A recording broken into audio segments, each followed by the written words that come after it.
Hello family, I want you to buckle up because tonight we're diving into a juicy what if. Picture this. Instead of British red or French blue, the plains of Africa are awash in stars and stripes. But hold your horses, because history paints a slightly more complicated picture. Remember the whole "Go West, young man" thing? That wasn't just a friendly suggestion, folks. We're talking about a whole different ball game here, people. Before we start, hit that subscribe button below not to miss any of the African insights. To understand this alternate history, we've got to rewind back to the late 19th century, a time of rapid industrialization and global power shifts. Europe's busy carving up Africa like a Thanksgiving turkey, dividing territories and exploiting resources. Meanwhile, America's over here still figuring out what to do with all the land it just snatched from its own indigenous population, dealing with the aftermath of westward expansion. But let's say, just for the sake of argument, that Uncle Sam decides to join the colonialist party a little late, eyeing new opportunities overseas. See, America's got this idea called manifest destiny.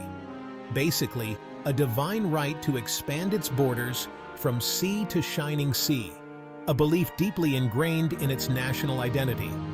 Now, instead of competing with European powers for scraps in the Americas, the US sets its sights on the untapped riches of Africa, a continent brimming with potential. Gold, diamonds, rubber, oil, you name it, Africa's got it in abundance, waiting to be exploited. And America, with its booming industry and insatiable appetite for resources, wants in on the action, eager to fuel its growing economy. It's a classic case of FOMO, folks, fear of missing out, a driving force behind many historical decisions. Everyone else is getting theirs, so why shouldn't America? The race for colonies becomes a global scramble for power and resources. Oh, colonization. It's a dirty word, and for good reason. It was all about the Benjamins. Africa was a giant untapped piggy bank. American companies set up shop across the continent. Mining operations, plantations, railroads built with American steel and African labor. And who benefits most? Not the locals. Stars and stripes versus crowns and cannons. How would America's rule look? America's got its flag in the ground. But how does colonization actually work? Running an empire from across an ocean is no walk in the park. Some argue America, with its ideals of liberty and justice, would do better than European empires. But history is complicated. Maybe there's less outright brutality, but America might bring its own messed up policies. Think Jim Crow laws on a continental scale. Colonization is still about exploitation, and that never ends well. Let's talk politics, baby. Buckle up, because this is going to be a wild ride. Because what's an empire without a little bit of bureaucratic chaos? It's like a circus without clowns, right? Now, imagine Uncle Sam, decked out in a red, white and blue Uncle Sam hat, trying to impose its own brand of democracy on a continent with centuries of its own political systems. Quite the spectacle, isn't it? Would America try to establish states like back home, carving up the continent along arbitrary lines and ignoring existing ethnic and cultural boundaries? The audacity of it all. Would they try to co-opt local leaders, turning chiefs and kings into puppets of American power? Imagine the drama and resistance. Or maybe they go full-on mission accomplished and try to impose their own brand of democracy, complete with elections, constitutions, and all the other trappings of American-style governance. A bold move indeed. The possibilities are endless, and all of them are messy. It's a tangled web of intentions and outcomes, with no clear path forward. Now let's talk about the elephant in the room, or should I say the lion on the savannah.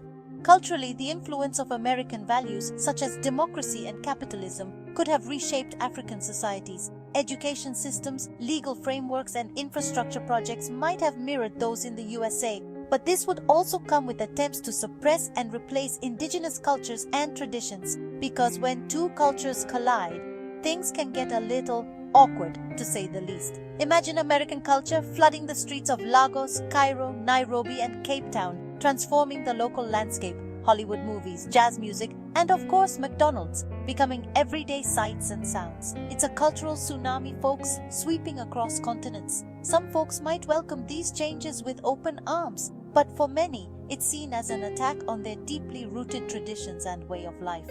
Imagine traditional African music being drowned out by Elvis Presley, losing its unique voice. Imagine centuries-old languages replaced by American slang, altering communication. Cultural exchange is a two-way street, ideally enriching both sides. But when one culture has all the power, it becomes a one-sided imposition, overshadowing the other. And that's a recipe for cultural homogenization and deep-seated resentment. Even without formal colonization, the USA's activities in Africa have had profound impacts. From supporting authoritarian regimes during the Cold War to modern-day economic policies and military interventions, the influence of the USA can be seen as a form of neo-colonialism, exerting control and influence over African nations. The cultural clash between American and African traditions often led to significant tension. But what happens after the dust settles? Is there a path to mutual understanding and respect? Imagine decades of conflicts and misunderstandings slowly giving way to harmonious coexistence.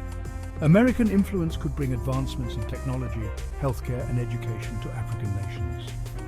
Conversely, African traditions could offer unique insights and enrich American culture. Hybrid cultures could emerge where jazz incorporates African rhythms and Hollywood tells stories rooted in African folklore. Traditional African healing practices could be integrated into modern medicine, bridging the gap between old and new.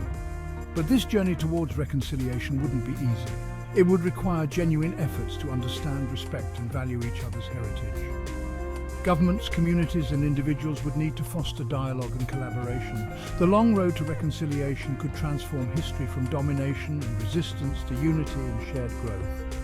It's a vision of a world where diverse cultures thrive together, creating a richer, more inclusive global unity. Let's explore the long-term effects of American colonization in Africa. The economic landscape of Africa would be drastically different. American companies might dominate the market, leading to both growth and exploitation. Social structures would also be impacted, with new hierarchies emerging. The cultural landscape would be a blend of American and African traditions. Lastly, the legacy of American colonization would be complex and multifaceted. Thanks for watching. What do you think would have happened if the USA had colonized Africa? Let us know in the comments below. And as always, don't forget to like, share, and subscribe for more historical explorations and alternate histories. See you next time.